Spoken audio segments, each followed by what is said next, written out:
준비한 게 너무 많아서 드리고 싶은 게 정말 많더라고요. 그래서 한 20분 동안 저희가 알차게 발표를 할 테니까 잘 경청해 주시기 바랍니다. 저희가 여기 학교에 다시 오게 되니까 감회가 너무 새로워요. 저희는 지평선고등학교 4기 졸업생이고 그리고 전남대학교 용봉교지 편집위원회에서 활동하고 있습니다. 근데 도대체 용봉교지가 어디냐 이런 의문이 드실 것 같아요. 이름에서 알 수 있듯이 교지를 발간하는 공간입니다. 그래서 저희가 방학 때마다 이렇게 기획회를 열어가지고 어떤 사회 문제를 다룰까 고민을 하고 글을 작성해서 다음 학기에 발간 작업을 진행합니다. 뿐만 아니라 학기 중에는 이렇게 사회 문제를 합리적으로 분석할 수 있는 세미나를 진행하고 다양한 실천 활동, 연대 활동을 하는 공간입니다. 그래서 용봉교지를 한마디로 정리하자면 사회 문제를 합리적으로 분석하고 실천하는 학생 자치 언론이다라고 보시면 되겠습니다. 저희가 이제 하반기에 연구 주제를 이제 정해야 하는데 어떤 주제로 연구하고 학습할 수 있을까를 고민하다가 제주 예멘난민 문제가 사회 이슈로 떠오르더라고요. 많은 구성원들이 이 문제에 관심을 갖고 있어서 이 문제를 연구해 보려고 했습니다. 그래서 생각보다 많은 사람들이 난민에 대해서 부정적인 시각을 갖고 있더라고요. 보시면 아시겠지만 국민이 먼저다, 그리고 가짜 난민은 물러가라, 이런 식으로 말씀하고 있어요. 저희 용봉교지는 왜 이렇게 사람들이 난민 유입에 부정적일까라는 이제 문제의식이 생겼습니다. 그래서 이렇게 화이트보드를 들고 전남대학교 캠퍼스로 나가서 학우들에게 물어봤어요. 왜 사람들이 난민 유입에 부정적이라고 생각하시는지 이렇게 여쭤봤더니 크게 두 가지 반대 이유를 제시해 주시더라고요. 첫 번째로 자국민의 일자리를 빼앗을 것이라는 우려, 그리고 국내에서 난민 관련 범죄가 증가할 것이라는 우려가 있었습니다. 그래서 이러한 인식조사를 바탕으로 저희는 이제 세미나를 진행해 보았어요. 단순히 난민을 찬성하고 반대하는 논리가 아니라 왜 난민이 발생할까, 그리고 그들이 어떤 현실에 놓여 있는가를 알아보기 위해서 이러한 텍스트와 논문을 읽어보았습니다. 자꾸 이상한 게 되나요?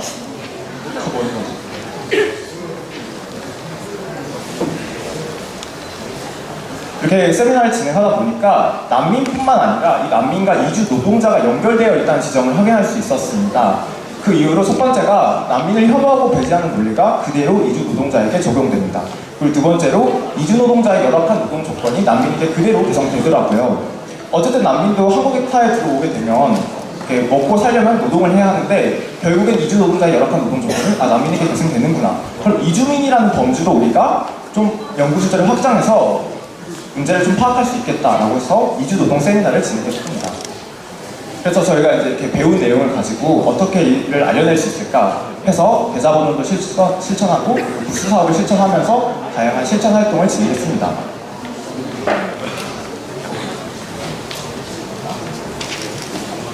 저희가 구체적으로 어떻게 연구를 실천했는지 이제 좀 살펴보도록 하겠는데요.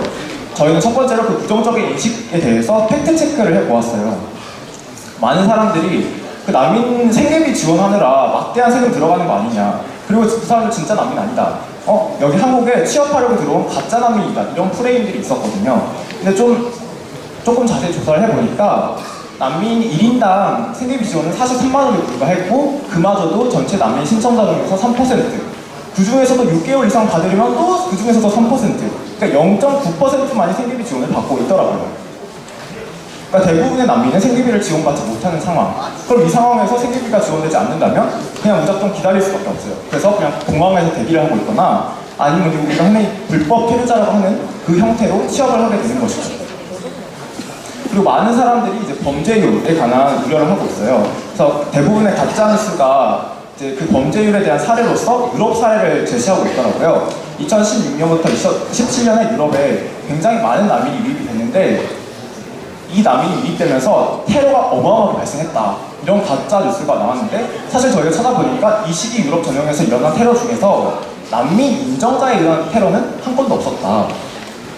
그럼 한국 사회는 어떠냐? 한국 사회를 보았을 때 그 범죄율을 살펴보면 외국인 체류자의 범죄율은 내국인 체류자의 범죄율에 비해서 절반에도 못 미치는 영역이었습니다. 그런데 이제 몇몇 강력범죄 같은 경우, 예를 들어서 폭행이라던가 강도 같은 경우는 범죄율이 조금 높았어요. 왜 그랬을까 살펴보니까 임금체불, 무시와 차별, 거주 환경 같은 이런 사회 구조적인 문제가 함유되어 있더라고요. 그리고 마지막으로 일자리 문제에 굉장히 민감하시잖아요. 그래서 이주노동자들이 들어오면 정주민의 일자리를 빼앗을 것이다 근데 사실 살펴보면 대부분 정주민이 기피하는 제조업 기반 산업 그리고 3D 직종에 종사하고 있고요. 한국 경제 구조의 최하층에서 한국 경제를 지탱하는 그런 저임금 대체 인력으로서 활용되고 있었습니다. 그러니까 다시 말하자면 정주민이 꺼리는 일자리가 이주노동자의 저임금 노동력으로 활용되고 있는 것이죠. 그래서 보시면 이렇게 위험하고 열악한 상황에서 일을 하고 있습니다. 그래서 저희가 자연스럽게 이렇게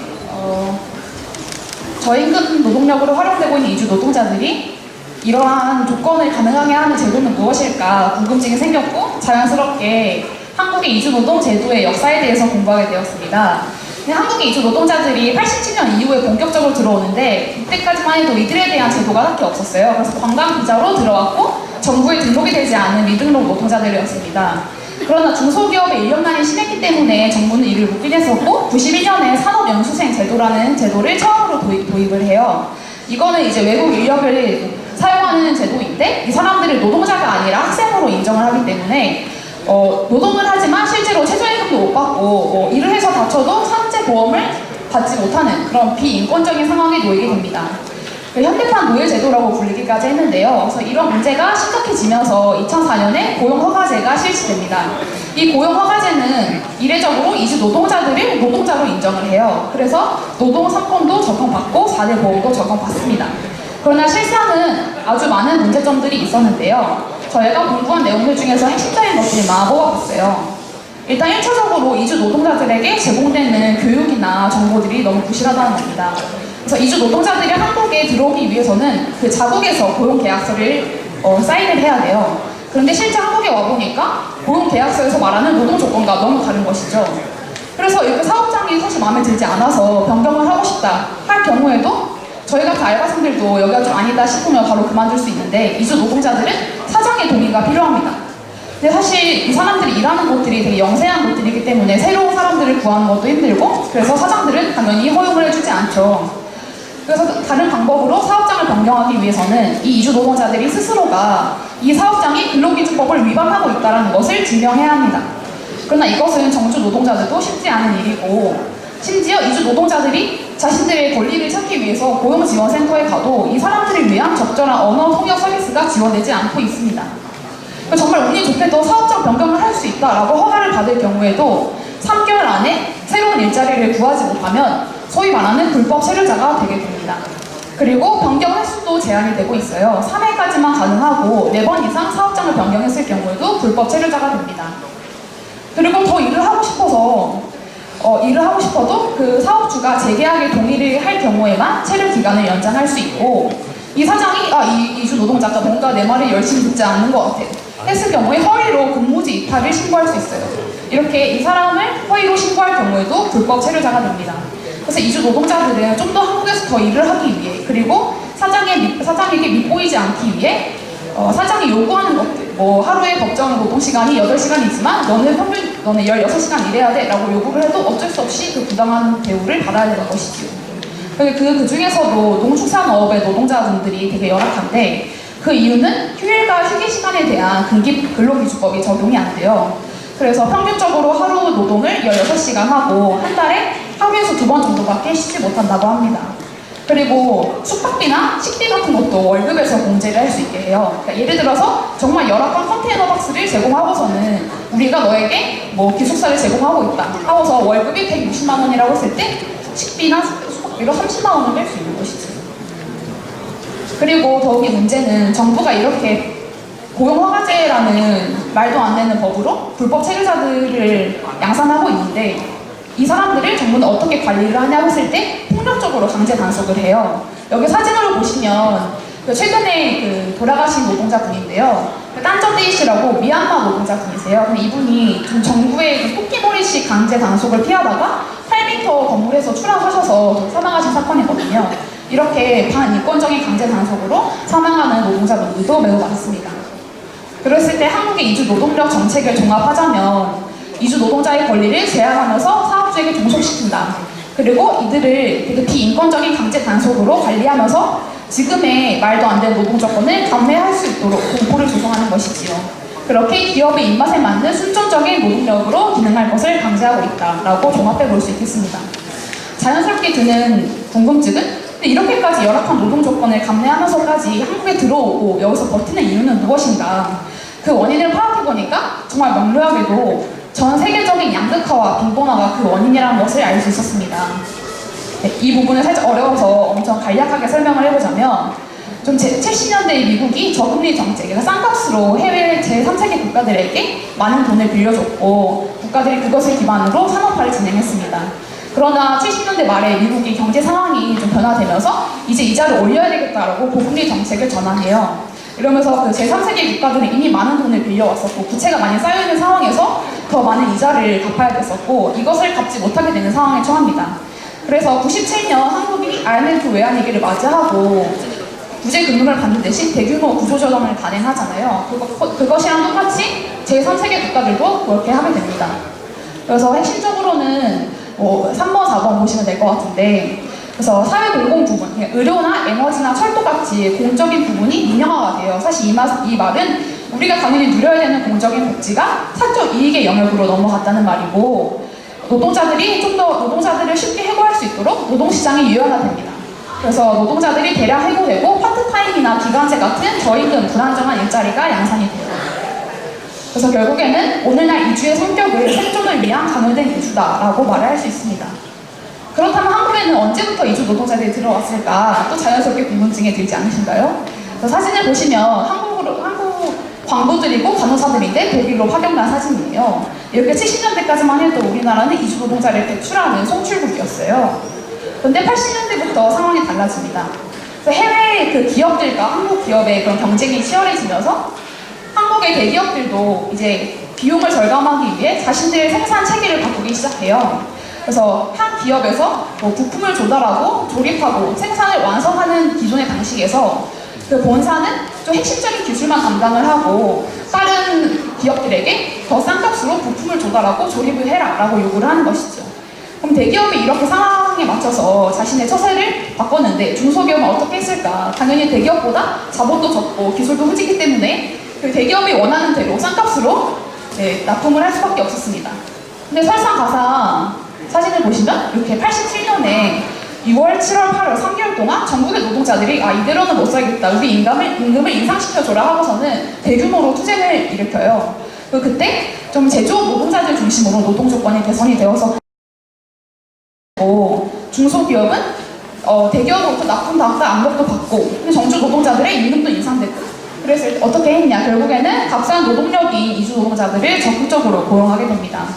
그리고 업종의 특성상 건설업이나 농축산업 같은 경우에도 해외로 이전하지 못하기 때문에 인력난이나 비용 절감을 위해서 이주 노동자들을 적극적으로 고용하게 돼요. 그래서 저희가 이러한 내용은 어떻게 반복을 했는지 말씀해 드리자면 실제 이주 노동자의 권리를 위해 힘쓰고 계시는 전문가분을 초청해서 전남대 안에서 이렇게 강연회도 열었었고 거기서 담보한 내용들을 좀 학부분들에게 전달하고자 인포그래프 형식으로 좀 전달하기 쉽게 대자보전을 열었습니다. 그리고 광주에는 2만 명의 이주 노동자들이 있고 전남까지만 합하면 3만 명의 이주 노동자들이 있는데 실제로 이주 노동자에 대한 담론이 전혀 형성되어 있지 않은 상황이에요. 그래서 저희 학회 사람들끼리 같이 광주 춘장로 가장 시내에 가서 그 이주 노동자들을 불법 체류 자료 양산하는 고용허가제를 폐지하라고 선전전을 벌이기도 했습니다.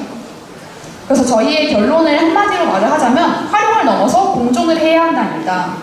여기서 일단 활용의 답이 될 수 없는 이유는 무엇일까? 1차적으로 이주 노동자들도 같은 인간이고 한 사회 구성원이기 때문에 정주민들과 동등한 권리를 누려야 하지만 사실 여기서 이 얼개가 학우들을 상대로 하다 보니까 효과적이지 않다는 걸 알게 됐어요. 왜냐면 우리도 지금 먹고 살기 힘든데 그냥 이 사람들을 저임금으로 활용하는 것이 오히려 한국인한테 이득이 아닌가? 라고 생각할 수 있기 때문인데요. 그래서 청년들과의 연결고리를 좀 찾아봤습니다. 청년들 실업률이 엄청 심하잖아요. 그 실업률이 심하다는 것은 청년들이 갈 수 있는 질 좋은 일자리가 적다는 것인데 이것을 다른 말로 하면 그만큼 한국 사회에 질 낮은 일자리가 만연하다. 그리고 그 일자리는 이주 노동자들이 메꾸고 있다라는 답이 나오더라고요. 그랬을 때 우리가 질 좋은 일자리를 많이 만들기 위해서는 이주 노동자들과 그리고 청년들 그리고 다른 정주 노동자들이 같이 연대를 해서 한국 사회의 전반적인 노동 조건을 상승시켜야 되지 않나라는 결론을 도출할 수 있었습니다. 그리고 그것이야말로 바로 난민과 이주 노동자들이 인간과 시민으로서 살 수 있는 권리를 획득하는 과정이다. 그랬을 때 시민으로서 살아가기 위해서는 1차적으로 무엇이 필요하냐? 그것을 가능하게 하는 물질적인 토대가 필요하지 않을까? 그리고 그 시작은 이주 노동자들을 억압하는 고용허가제 폐지이겠다. 이것을 시작으로 노동 조건을 개선할 수 있겠다. 그리고 이렇게 고용허가제를 폐지하기 위해서는 이주 노동자들이 적극적으로 자신들의 목소리를 낼 수 있어야 하고, 그것은 이주 노동자들이 조직화, 자기네들이 노동조합으로 조직화되어서 권리를 외쳐야 되겠다라는 것을 도출할 수 있었습니다. 그리고 마지막으로는 좀 건강한 다문화 사회를 또 형성해야 하는 것인데, 그랬을 때 이주민들이 한국에 왔으니까 단순히 한국 문화, 한국 사회에 따라야 돼 라고 그 사람들을 동화시키는 방법이 아니라 좀 이주민들과 정주민들이 적극적으로 소통을 하고 교류를 하면서 건강한 다문화 사회를 만들어야 되겠다라는 저희의 결론을 도출할 수 있었습니다. 네. 이렇게 저희의 발표 내용은 끝을 맺겠습니다. 감사합니다.